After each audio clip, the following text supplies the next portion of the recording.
ഇന്നത്തെ കൊച്ചി നഗരത്തിൻ്റെ ഭാഗമായിരുന്ന എറണാകുളം, അത് എൻ്റെ ചെറുപ്പകാലത്ത് അല്ലെങ്കിൽ ഓർമ്മ വെച്ച കാലത്ത് ഒരു ചെറിയ പട്ടണം മാത്രമായിരുന്നു. പിന്നീടത് നഗരമായി, നഗരം മഹാനഗരമായി വളർന്നു. ഈ വളർച്ച എങ്ങോട്ടേക്ക് എന്ന് പറയാൻ കഴിയാത്ത അവസ്ഥയിൽ കാര്യങ്ങൾ എത്തി നിൽക്കുകയാണ്. എൻ്റെ ആ ബാല്യകാലത്തെ കൊച്ചിയിലെ ചില ചിത്രങ്ങളുണ്ട്. അതിലൊരു പ്രധാനപ്പെട്ട ഒരു സംഗതി, അന്ന് കൊച്ചിയിലെ കച്ചവടം ഉൾപ്പെടെയുള്ള കാര്യങ്ങളൊക്കെ നിയന്ത്രിച്ചിരുന്നത് ജൂതന്മാരായിരുന്നു. ഇസ്രായേലിൽ നിന്ന് വന്നവരല്ല, നാട്ടിൽ തന്നെയുള്ള ജൂതന്മാർ. അവരെ ഒബ്സർവ് ചെയ്താൽ പല രസകരമായ പാഠങ്ങളും പഠിക്കാൻ പറ്റും. ഞങ്ങളുടെ അടുത്തുള്ള പള്ളി, ആ പള്ളിയുടെ മുന്നിൽ ചന്തയിലേക്കുള്ള കവലയാണത്. അവിടെ ഒരു ജൂതൻ കാത്തു നിൽക്കുമായിരുന്നു. പള്ളിയിൽ വരുന്ന സ്ത്രീകൾ വീട്ടിലെ ആവശ്യത്തിന് ചിലപ്പോൾ ഒരു കോഴിയെ വിൽക്കാനൊക്കെ ആയിരിക്കും വരുന്നത്. ചന്തയിലേക്ക് അവരെ വിടാതെ ഈ ജൂതൻ ആ കോഴിയെ വാങ്ങുന്നു. ഈ സ്ത്രീ പള്ളിയിൽ കയറി തിരിച്ചു വരുമ്പോഴേക്ക് അത് കച്ചവടമാക്കി അതിൻ്റെ വില കൊടുക്കുന്നു. ഈ മൂലധനമില്ലാതെ എപ്രകാരം കച്ചവടം നടത്താൻ കഴിയും എന്ന പാഠം ആ ജൂതനിൽ നിന്നാണ് ഞാൻ പഠിച്ചത്. ധാരാളം ജൂതന്മാർ അന്ന് കൊച്ചിയിലുണ്ടായിരുന്നു. എൻ്റെ കൂടെ തന്നെ ക്ലാസ്സിൽ ചില ജൂതന്മാർ പഠിച്ചിരുന്നു. നല്ല കുട്ടികൾ ആയിരുന്നു. ബേസിൽ എന്ന എൻ്റെ ഒരു സുഹൃത്ത്, അദ്ദേഹം ഡോക്ടറായി എറണാകുളത്തിലെ ആശുപത്രിയിൽ പ്രവർത്തിക്കുന്നുണ്ടായിരുന്നു. മറ്റൊരാളെ ഞാൻ ഓർമ്മിക്കുന്നത് ഏലിയാസ് എന്ന ഒരു ജൂതനാണ്. അയാൾ പൂമാല എന്ന പേരിൽ ഒരു പ്രസിദ്ധീകരണം എറണാകുളത്ത് നിന്ന് ഇറക്കിയിരുന്നു. ഈ പൂമാലയിലാണ് ഞാൻ ആദ്യകാലത്ത് എഴുതിക്കൊണ്ടിരുന്നത്. എന്തും എഴുതി കൊടുക്കാം, അത് ഏലിയാസ് പ്രസിദ്ധപ്പെടുത്തും. പക്ഷെ കുറേ കഴിഞ്ഞ് ചെന്നപ്പോൾ ഈ ഓഫീസ് അടച്ചിട്ടിരിക്കുന്നു. അന്വേഷിച്ചപ്പോൾ ഏലിയാസ് ഇസ്രായേലിലേക്ക് പോയതായി വിവരം കിട്ടി. അതോടെ പൂമാലയും ഇല്ലാതായി. അന്ന് ജൂതന്മാരുടെ കയ്യിൽ ആണ് കൊച്ചിയുടെ നിയന്ത്രണം, അല്ലെങ്കിൽ എറണാകുളത്തിൻ്റെ നിയന്ത്രണം എന്ന് പറഞ്ഞാൽ വ്യാപാരത്തിലും വാണിജ്യത്തിലും മാത്രമല്ല, രാഷ്ട്രീയം ഉൾപ്പെടെയുള്ള പല കാര്യങ്ങളിലും അതായിരുന്നു ശരി. ഇന്നത്തെ എറണാകുളത്ത് രാജേന്ദ്ര മൈതാനത്തിൻ്റെ മുൻപിൽ മഹാത്മാഗാന്ധിയുടെ ഒരു പ്രതിമ സ്ഥാപിച്ചിട്ടുണ്ട്. ഒരു ചെറിയ കുന്നാണ്, ആ കുന്നിൻ്റെ മുകളിലാണ്. ആ കുന്ന് സേലം കുന്ന് എന്നാണ് അറിയപ്പെട്ടിരുന്നത് പണ്ട്. സേലം എന്ന് പറഞ്ഞാൽ ഒരു ജൂതൻ്റെ പേരാണ്, ജൂത പ്രമാണിയുടെ പേരാണ്. ഈ ജൂതന്മാരെ അന്ന് കോച്ച എന്നാണ് വിളിച്ചിരുന്നത്. എന്താണ് അതിൻ്റെ അർത്ഥം എന്ന് എനിക്ക് അറിഞ്ഞുകൂടാ. കോച്ചാമാർ എന്ന് പറഞ്ഞാൽ ജൂതന്മാർ എന്നാണ്. അപ്പോൾ ഈ സേലം, അദ്ദേഹം കൊച്ചി നിയമസഭയിലേക്ക് മത്സരിച്ച് പരാജയപ്പെട്ട ആളാണ്. പക്ഷെ അദ്ദേഹത്തിന് പ്രസംഗിക്കണം എന്ന് തോന്നിയാൽ ഈ കുന്ന്, മഹാത്മാഗാന്ധിയുടെ പ്രതിമ സ്ഥാപിച്ചിരിക്കുന്ന ആ കുന്ന് എന്ന് പറഞ്ഞാൽ ഒരു ഉയർന്ന സ്ഥലം, അന്ന് ഗാന്ധി പ്രതിമയൊന്നുമില്ല. അവിടെ ഈ സേലം ഒരു സ്ഥിരമായി ഒരു വേദി കെട്ടിയിട്ടുണ്ട്. അവിടെ നിന്ന് അദ്ദേഹം പ്രസംഗിക്കും. അറിയിപ്പൊന്നും വേണ്ട, അദ്ദേഹത്തിന് തോന്നിയാൽ അദ്ദേഹം പ്രസംഗിക്കും. അത് കേൾക്കാൻ കുറേ ആളുകളും കൂടുമായിരുന്നു. അങ്ങനെയാണ്, പറയുന്ന കാര്യങ്ങൾ ശ്രദ്ധേയമാണെങ്കിൽ കേൾക്കുന്നതിന് ശ്രോതാക്കളും ഉണ്ടാകും. അല്ലാതെയും ധാരാളം ജൂതന്മാരുടെ പേരുകൾ പറയാൻ കഴിയും. ഞാനിപ്പോൾ അതിന് വിശദാംശങ്ങളിലേക്ക് പോകുന്നില്ല. ആ ജൂതന്മാരിൽ നിന്നാണ് കൊച്ചി കച്ചവടത്തിൻ്റെ പാഠങ്ങൾ പഠിച്ചത്. അത് പിന്നീട് കുന്നംകുളത്തുകാർ ഏറ്റെടുത്തു. ഇന്ന് കൊച്ചിയിലെ കച്ചവടക്കാർ ആരെന്ന് ചോദിച്ചാൽ അത് കുന്നംകുളത്തുകാരാണ്. അവർക്ക് അവരുടേതായ രീതി, ആ രീതിയിലും അവർ കാര്യമായി കച്ചവടവുമായി മുന്നോട്ട് പോകുന്നു. എറണാകുളം മാർക്കറ്റിൽ കുന്നംകുളത്തെ വോട്ടർമാരെ കാണുന്നതിന് വേണ്ടി കുന്നംകുളത്ത് മത്സരിക്കുന്ന സ്ഥാനാർത്ഥികൾ ഇവിടെ വരുന്നു എന്ന് മാത്രമല്ല, അവരുടെ പോസ്റ്ററുകൾ എറണാകുളം മാർക്കറ്റിൽ ഒട്ടിക്കുകയും ചെയ്തിട്ടുണ്ട്. അപ്പോൾ അതിൽ നിന്ന് തന്നെ അറിയാം കുന്നംകുളത്തുകാരുടെ ഇവിടുത്തെ സ്വാധീനം എത്രമാത്രം എന്ന്. ഞങ്ങൾ ഈ പഴയ കൊച്ചിക്കാർ മണ്ണിനോട് വലിയ ആസക്തി ഉള്ളവരായിരുന്നില്ല. സ്വന്തമായി ഭൂമി വാങ്ങണം, അങ്ങനെയുള്ള താല്പര്യങ്ങൾ വളരെ കുറവായിരുന്നു. എവിടെയെങ്കിലും ഒന്ന് കിടക്കണം, അതിനപ്പുറത്തേക്കുള്ള താല്പര്യങ്ങൾ ഇല്ലായിരുന്നു. പിന്നീട് തെക്ക് നിന്ന് തിരുവിതാംകൂറുകാരും വടക്ക് നിന്ന് മലബാറുകാരും കൊച്ചിയിലേക്ക് എത്താൻ തുടങ്ങിയതോടെയാണ് കൊച്ചിയിലെ ഭൂമിയുടെ വില വർദ്ധിക്കാൻ തുടങ്ങിയത്. ഇന്നിപ്പോൾ കൊച്ചി എന്ന് പറഞ്ഞാൽ സാധാരണക്കാർക്ക് 3 സെൻറ്റ് സ്ഥലം അല്ലെങ്കിൽ ഏറ്റവും കുറഞ്ഞ അളവിൽ പോലും അത് വാങ്ങി വീട് വയ്ക്കാനൊന്നും കഴിയാത്ത അവസ്ഥയിൽ എത്തിയിട്ടുണ്ട്. അപ്പോൾ പലതരത്തിലുള്ള സ്വാധീനങ്ങൾ വന്നു കൂടി ഇവയുടെ എല്ലാം ഒരു ആരോഗ്യകരമായ കലർപ്പായി കൊച്ചി മാറിയിട്ടുമുണ്ട്. നമ്മൾ ഈ പല വഴികളിലൂടെ സഞ്ചരിക്കുമ്പോൾ ചില വഴികൾ അറിയാത്ത വഴികളായിരിക്കും, അപകടം പിടിച്ച വഴികളും ഉണ്ടാകും. എന്നെ സംബന്ധിച്ച് മഹാരാജാസ് കോളേജിലൊക്കെ പഠിക്കുന്ന കാലത്ത് തന്നെ മട്ടാഞ്ചേരിയിൽ നിന്ന് ഫോർട്ട് കൊച്ചി ഉൾപ്പെടെ ധാരാളം സുഹൃത്തുക്കളുണ്ടായിരുന്നു. നല്ല സുഹൃത്തുക്കളാണ്, വിശ്വസിക്കാൻ കൊള്ളാവുന്നവരാണ്. അവരിൽ ചിലരൊക്കെ വഴിക്ക് ഞാൻ മറ്റ് ചിലരുമായി പരിചയത്തിലായി. അത് കള്ളക്കടത്തുകാരാണ്. അന്ന് മട്ടാഞ്ചേരി ഫോർട്ട് കൊച്ചി എന്നൊക്കെ പറഞ്ഞാൽ കള്ളക്കടത്തിൻ്റെ കേന്ദ്രമാണ്. അഴിമുഖം കടന്നു വരുന്ന കപ്പലിൽ നിന്ന് അവരെന്തും അടിച്ചു മാറ്റും. അവരിൽ പലരും താമസിച്ചിരുന്നത് തുരുത്തി എന്ന സ്ഥലത്താണ്. അവിടേക്ക് ചെന്ന് ഒരാളെ ചോദിച്ചാൽ ആ പേരിൽ ഒരു 50 പേരെങ്കിലും ഉണ്ടാകും. ഇനി പിതാവിൻ്റെ പേര് കൂടി ചേർത്ത് ചോദിച്ചാലും അപ്പോഴും എണ്ണം കുറയില്ല, കൺഫ്യൂഷൻ കൂടുകയുള്ളൂ. അതുകൊണ്ട് പരസ്പരം അവരറിഞ്ഞിരുന്നത് ഇരട്ടപ്പേരിലാണ്. കപ്പൽ വിഴുങ്ങി, ചെമ്പൻ എന്നൊക്കെയുള്ള പേരുകളിലൊക്കെയാണ് അവരറിയപ്പെട്ടിരുന്നത്. അങ്ങനെയുള്ള സ്ഥലത്ത് ഞാനും ചെന്നുപെട്ടിട്ടുണ്ട്. അവിടെയൊക്കെ അവരുടെ അതിഥിയായി ഒക്കെ അവിടെ താമസിച്ചിട്ടുമുണ്ട്. അക്കാലത്ത് ഞാൻ പരിചയപ്പെട്ട ഒരു സുഹൃത്തായിരുന്നു ഹസൻ എന്ന് പറയുന്നത്. ഹസൻ എൻ്റെ മറ്റൊരു സുഹൃത്തായ റഷീദുമായി ചേർന്ന് ഒരു സിനിമ എടുത്തു. ആ സിനിമയുടെ പേരാണ് പെരിയാർ.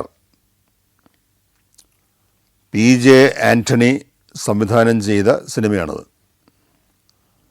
അതിൻ്റെ ഷൂട്ടിംഗ് നടക്കുമ്പോൾ ആലുവ അജന്ത സ്റ്റുഡിയോയിൽ ചിത്രപൗർണമിയുടെ എഡിറ്റർ എന്ന നിലയിൽ ഞാൻ പോയിട്ടുണ്ട്. ആലപ്പി വിൻസെൻ്റുമായി ഒരു വലിയ സൗഹൃദം അന്ന് ഉണ്ടാവുകയും ആ കാര്യങ്ങളൊക്കെ അദ്ദേഹത്തെക്കുറിച്ച് ഞാൻ എഴുതിയ ആലപ്പി വിൻസെൻ്റ് എന്ന പുസ്തകത്തിൽ രേഖപ്പെടുത്തിയിട്ടുണ്ട്. അങ്ങനെ ഞാൻ പറഞ്ഞു വന്നത്, നമുക്ക് ഈ സൗഹൃദം എന്നൊക്കെ പറയുമ്പോൾ അത് പലതരത്തിൽ നമ്മൾ ഏതെല്ലാം രീതിയിൽ സ്വാധീനിക്കപ്പെടും എന്ന് പറയാൻ കഴിയില്ല. ഒരുപക്ഷെ അങ്ങനെ ഒരു വഴിയിലൂടെ തന്നെ ഞാൻ മുന്നോട്ട് പോയിരുന്നെങ്കിൽ ഒരു കള്ളക്കടത്തുകാരനോ അറിയപ്പെടുന്ന കൊള്ളക്കാരനോ ഒക്കെ ആയി മാറുന്നതിനുള്ള സാധ്യതകളുണ്ട്. എൻ്റെ മനസ്സിൽ ഒരു ഭാഗം അങ്ങനെയാണ് എന്ന് ഞാൻ പറയുകയായിരുന്നു. നമ്മളൊന്നും മറച്ചു വയ്ക്കേണ്ട കാര്യമില്ലല്ലോ. ഞാൻ അവിടെ നിന്ന് വാസ്തവത്തിൽ ഈ കൽവത്തി ആ ഭാഗത്ത് നിന്ന് ഒരു കെട്ടിടം വരെ വാടകയ്ക്കെടുത്ത് ഒരു പത്രം തുടങ്ങിയാലോ എന്ന് ആലോചിച്ചിട്ടുള്ളതാണ് പണ്ട് ജോലിയായി കിട്ടുന്നതിന് മുമ്പ്. ഒരു ഇംഗ്ലീഷ് പത്രം തുടങ്ങണമെന്നുള്ളത് എൻ്റെ കുട്ടിക്കാലത്ത് മുതലുള്ള ആഗ്രഹമായിരുന്നു. ഞാനത് എൻ്റെ പിതാവിനോട് സ്കൂളിൽ പഠിക്കുമ്പോഴും മറ്റുമാണ് പറഞ്ഞപ്പോൾ അദ്ദേഹം ഒരു പേര് നിർദ്ദേശിച്ചു, മോർണിംഗ് സ്റ്റാർ എന്നുള്ളതായിരുന്നു. അദ്ദേഹത്തിന് ആ പേരോടൊന്ന് കിട്ടിയെന്നറിയില്ല. ഞാൻ പിന്നീട് മോർണിംഗ് സ്റ്റാർ എന്ന പേരിൽ ഒരു ബോട്ട് ഹൈക്കോടതി ജട്ടിയിൽ കണ്ടിട്ടുണ്ട്. പിന്നീട് ഒരു ഇംഗ്ലീഷ് പത്രം ആരംഭിക്കാം എന്ന് കരുതി സുഹൃത്തുക്കളുമൊത്ത് ഫോർട്ട് കൊച്ചിയിൽ ചെന്ന് സ്ഥലമൊക്കെ കണ്ടപ്പോൾ ഞങ്ങളുടെ കയ്യിലുണ്ടായിരുന്ന പേര് ഈവനിങ് പോസ്റ്റ് എന്നായിരുന്നു. ഒരു ഈവനിങ് ഡെയിലി ആയിരുന്നു ആലോചന. അമേരിക്കയിലെ പ്രസിദ്ധമായ സാറ്റർഡേ ഈവനിങ് പോസ്റ്റ്, അതിൽ നിന്നാണ് ആ ഈവനിങ് പോസ്റ്റ് എന്ന പേര് ഞങ്ങളെടുത്തത്. അതൊന്നും നടന്നില്ല.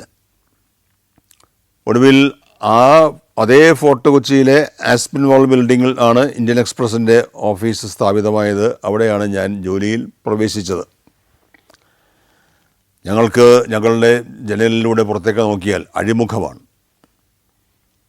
അഴിമുഖത്ത് സൂര്യൻ അസ്തമിക്കുന്നത് പണ്ട് എറണാകുളത്ത് പാരപ്പറ്റിലിരുന്ന് കണ്ടിരുന്ന അതേ സായാഹ്ന സൂര്യൻ, അസ്തമന സൂര്യൻ, അതെങ്ങനെ മറയുന്നത് ഞങ്ങൾക്ക് ഞങ്ങളുടെ ഡെസ്കിൽ ഇരുന്ന് കാണാം.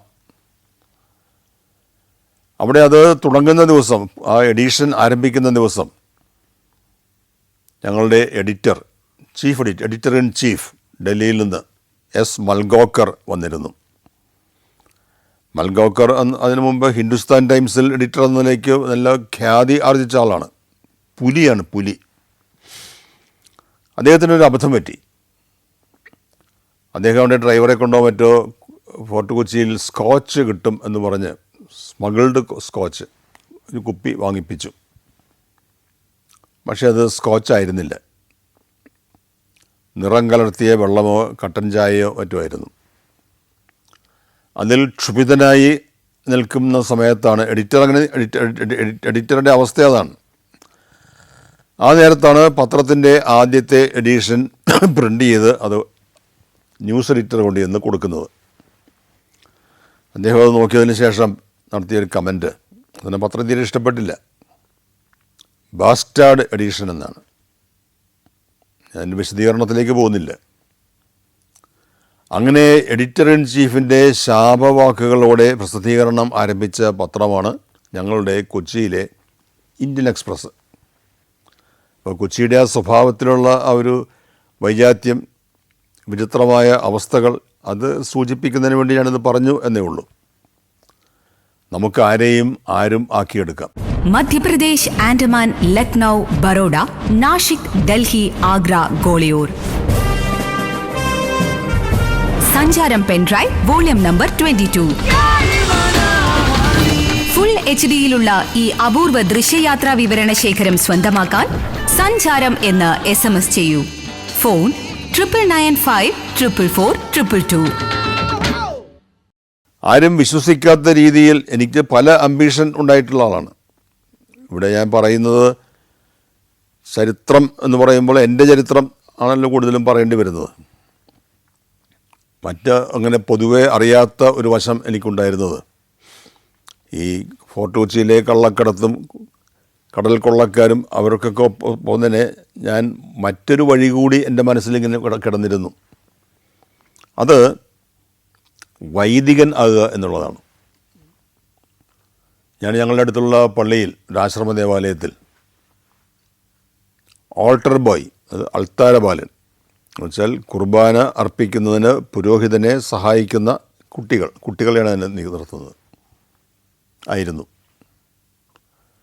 അന്ന് അവിടെ വിശേഷ ദിവസങ്ങളിൽ മംഗലപ്പുഴ സെമിനാരിയിൽ നിന്ന് 2 യൂറോപ്യൻ വൈദികർ, കണ്ടാൽ തന്നെ അവർക്കൊരു വിശുദ്ധി ഉണ്ടെന്ന് തോന്നും, ഔറേലിയനും സക്രിയാസും ആ പള്ളിയിൽ വരുമായിരുന്നു. അന്ന് ഞാനാണ് ഒരു സ്പെഷ്യലായി ഈ ഓൾട്ടർ ബോയ് ആയി പ്രവർത്തിച്ചിരുന്നത്. ആ 2 പേരും ഇപ്പോൾ കത്തോലിക്ക സഭയുടെ വിശുദ്ധ പദവി കിട്ടുന്ന അന്തിമഘട്ടത്തിൽ എത്തിയിരിക്കുകയാണ്. അപ്പോൾ ഞാൻ പറയാറുണ്ട്, എനിക്ക് അങ്ങനെ 2 വിശുദ്ധർ. മദർ തെരേസ കൊച്ചിയിൽ വന്നപ്പോഴൊക്കെ ഞാൻ ദീർഘമായി സംസാരിക്കുകയും മദറിനെക്കുറിച്ച് ഒരു പുസ്തകം എഴുതുകയും ചെയ്തിട്ടുണ്ട്. മദർ ഇന്ന് വിശുദ്ധയാണ്, സെയിൻ്റാണ്. അപ്പോൾ മദർ അങ്ങനെ ഇനി അഥവാ സ്വർഗത്തിലേക്ക് ചെല്ലുമ്പോൾ പത്രോസിൻ്റെ ആ ഗേറ്റിൽ, ആ കൗണ്ടറിൽ എന്തെങ്കിലും തർക്കമോ പ്രശ്നമോ ഉണ്ടായാൽ ഇടപെടുന്നതിന് ഇങ്ങനെ കുറേ വിശുദ്ധന്മാർ എനിക്കവിടെ ഉണ്ട് എന്ന് ഞാൻ പറയാറുണ്ട്. ഏതായാലും അവരുടെയൊക്കെ സ്വാധീനം കൂടി കാണുമായിരിക്കാം ഒരു വൈദികൻ ആയാൽ കൊള്ളാം എന്നെനിക്ക് തോന്നി. പക്ഷെ ആരും ആ കാര്യം എന്നോട് സജസ്റ്റ് ചെയ്തില്ല, പ്രോത്സാഹിപ്പിച്ചില്ല. ഞാൻ അതിന് പോയതുമില്ല. പോകാതിരുന്നതിൻ്റെ ഒരു കാരണം വൈദിക ജീവിതത്തിലെ ഒരു ഏകാന്തതയുണ്ട്. തനിച്ച് താമസിക്കുകയല്ലേ, പ്രത്യേകിച്ച് രാത്രിയിൽ. പള്ളികളിൽ മിക്കവാറും തൊട്ടടുത്ത് സെമിത്തേരിയും ഉണ്ടാകും. അപ്പോൾ ഒരു സെമിത്തേരിയുടെ മധ്യേ രാത്രിയിൽ ഇങ്ങനെ ഏകാന്തമായി കഴിയുക എന്ന് പറയുന്നത് എനിക്ക് ചിന്തിക്കാൻ പോലും കഴിയുമായിരുന്നില്ല. അങ്ങനെ പല കാരണങ്ങൾ കൊണ്ടും ഞാൻ തിരഞ്ഞെടുക്കാത്ത ഒരു വഴിയായി അത് മാറി. പക്ഷേ ചില നല്ല വൈദികരുമായി പരിചയപ്പെടുന്നതിനുള്ള അവസരം എനിക്ക് ആ കാലത്ത് ഉണ്ടായി. ഞാൻ സ്കൂളിൽ പഠിക്കുന്ന ആ കാലത്തുണ്ടായി. ഒന്ന് ഞങ്ങളുടെ സ്കൂളിൽ, സ്കൂൾ കോമ്പൗണ്ടിൽ ഈശോ ഭവൻ എന്നൊരു സ്ഥാപനം പണിയുകയും അവിടെ ജസ്യൂട്ട് പുരോഹിതന്മാർ വന്ന് താമസിക്കുന്ന ഒരു സ്ഥാപനമായി മാറി. ആ ജസ്യൂട്ട് പുരോഹിതന്മാരിൽ സാമുവൽ രായൻ എന്ന വൈദികനുണ്ടായിരുന്നു. അദ്ദേഹം അന്ന് വൈദികനായി വരുന്നതേ ഉള്ളൂ, ചെറുപ്പക്കാരനാണ്. പക്ഷേ എൻ്റെ അറിവിൽ, ഇത്ര കാലത്തെ അറിവിൽ, അത്രയും ജ്ഞാനിയായ പണ്ഡിതനായ ഒരു വൈദികനെ ഞാൻ വേറെ കണ്ടിട്ടില്ല. അദ്ദേഹത്തിന് തിയോളജി അറിയാം, അതുപോലുള്ള അനുബന്ധ വിഷയങ്ങൾ അറിയാം, മലയാളം നന്നായി അറിയാം, നന്നായി മലയാളത്തിൽ എഴുതുന്ന ആൾ കൂടിയായിരുന്നു സാമുവൽ രായൻ. പിന്നീട് അദ്ദേഹം ഡൽഹിയിലേക്ക് പോയി, അദ്ദേഹം മരിച്ചുപോയി, പിന്നെ എനിക്ക് കാണാൻ കഴിഞ്ഞിട്ടില്ല. പക്ഷേ നല്ല പുസ്തകങ്ങൾ എങ്ങനെയാണ് വായിക്കേണ്ടത് എന്ന് എന്നെ പഠിപ്പിച്ചു തന്ന വൈദികനായിരുന്നു ഈ സാമുവൽ രായൻ. ഹിലേർ ബെല്ലക്ക്, അങ്ങനെയൊക്കെയുള്ള നമുക്ക് സാധാരണ കേട്ട് പരിചയമില്ലാത്ത എഴുത്തുകാർ, അവരുടെ പുസ്തകങ്ങളിലെ നവീനമായ ചിന്താധാരകൾ, അത് അവതരിപ്പിക്കുന്ന രീതി, അതെല്ലാം എന്നെ പഠിപ്പിച്ചു തന്നത് ഈ സാമുവൽ രായനാണ്. അദ്ദേഹത്തിൻ്റെ മലയാളത്തിനും പ്രത്യേകതയുണ്ട്. ഞാൻ സ്കൂളിൽ പഠിക്കുന്ന കാലത്ത് 9ാം ക്ലാസ്സിലാണെന്ന് തോന്നുന്നു, അന്ന് ഉപപാഠപുസ്തകമായി വന്നത് കേശവദേവിൻ്റെ ഓടയിൽ നിന്ന് എന്ന നോവലായിരുന്നു. ചെറിയ നോവലാണ്. പക്ഷേ ആ നോവൽ അതിൽ അല്പം അശ്ലീലം ഉണ്ട് എന്ന് പറഞ്ഞ് പല ആളുകളും, വൈദികരും ഒക്കെ ഉൾപ്പെടെ, ആ നോവലിനെ എതിർത്തു. നിരോധിക്കണം, പിൻവലിക്കണം എന്നാണ് ആവശ്യം. അതിനെ എതിർത്തുകൊണ്ട്, ആ നോവലിനെ ന്യായീകരിച്ചുകൊണ്ട് സാമുവൽ രായൻ എഴുതിയ ലേഖനം, അത് കേരള ടൈംസ് എന്ന കത്തോലിക്ക പ്രസിദ്ധീകരണത്തിലാണ് പ്രസിദ്ധീകരിച്ചത്, വായിച്ചത് ഞാൻ ഓർക്കുന്നു. അപ്പോൾ ആ നോവലിൽ എന്ത് അശ്ലീലം! നവദമ്പതികൾ ആദ്യ രാത്രിയിൽ ഒരുമിച്ച് കിടന്നു. അത് കേശവദേവൻ്റെതായ ഭാഷയിൽ ആണെന്ന് വിവരിച്ചിരിക്കുന്നത്, മറ്റു കാര്യങ്ങളിലേക്കൊന്നും കടന്നിട്ടില്ല. വെണ്ണയിൽ താമര നൂലെന്ന പോലെ അവൾ ചേർന്ന് കിടന്നു എന്ന മറ്റുമാണ് അതിലെ ശരിയായ വാചകം. പക്ഷേ അത്തരം വിഷയങ്ങളിൽ ഇടപെട്ട് സംസാരിക്കുന്നതിന് തലയെന്നും മുലയെന്നും കേട്ടാൽ ഉടൻ വിരളി പിടിക്കേണ്ട കാര്യമില്ല. അവിടെ ഞാൻ രണ്ടാമത് പറഞ്ഞ ആ വാക്ക് ഇപ്പോൾ പോലും പറയാൻ ബുദ്ധിമുട്ടാണ്. അക്കാലത്ത് അതൊക്കെ പറയാൻ പാടില്ലാത്ത, എഴുതാൻ പാടില്ലാത്ത വാക്കായിരുന്നു. പക്ഷെ അച്ഛനൊരു ബുദ്ധിമുട്ടും ഒന്നുണ്ടായിരുന്നില്ല. അപ്പോൾ അങ്ങനെ ഉള്ളവരുടെ ഉള്ള സാമീപ്യം,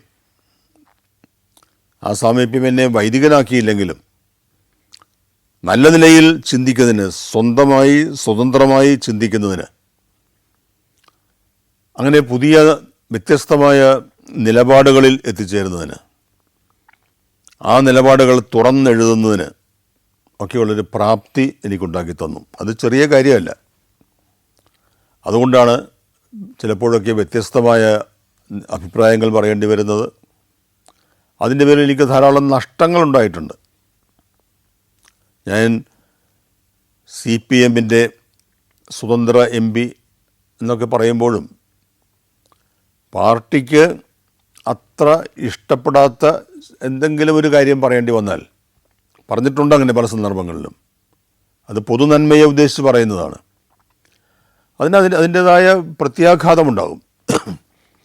നമുക്കൊരു നിലപാടുണ്ടാകുക, ആ നിലപാടിന് അടിസ്ഥാനമുണ്ടാകുക, അതിൽ ഉറച്ചു നിൽക്കുക എന്ന പ്രാഥമികമായ തത്വം ഒരു എഡിറ്റർ അല്ലെങ്കിൽ ഒരു ലേഖകൻ എന്ന നിലയിൽ, ഒരു ഗ്രന്ഥകാരൻ എന്ന നിലയിൽ, അല്ലെങ്കിൽ ഒരു പ്രഭാഷകൻ എന്ന നിലയിൽ എൻ്റെ മനസ്സിൽ ഉറപ്പിച്ചു തന്നത് ഈ സാമുവൽ രായൻ എന്ന ഈ വൈദികനാണ്.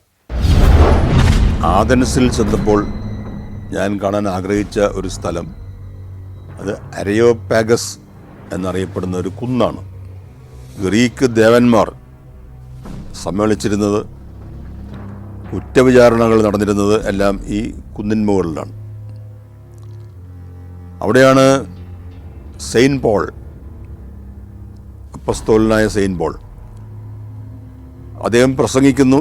ആ പ്രസംഗം കേട്ട് ആകൃഷ്ടരായി ആദ്യത്തെ ഈ മതപരിവർത്തിതർ, ക്രിസ്തുമതത്തിലേക്ക് വന്നവർ, അത് പൗലോസിൻ്റെ അരയോപാഗസിലെ പ്രസംഗം കേട്ടതിൻ്റെ ഫലമായി ഉണ്ടായതാണ്.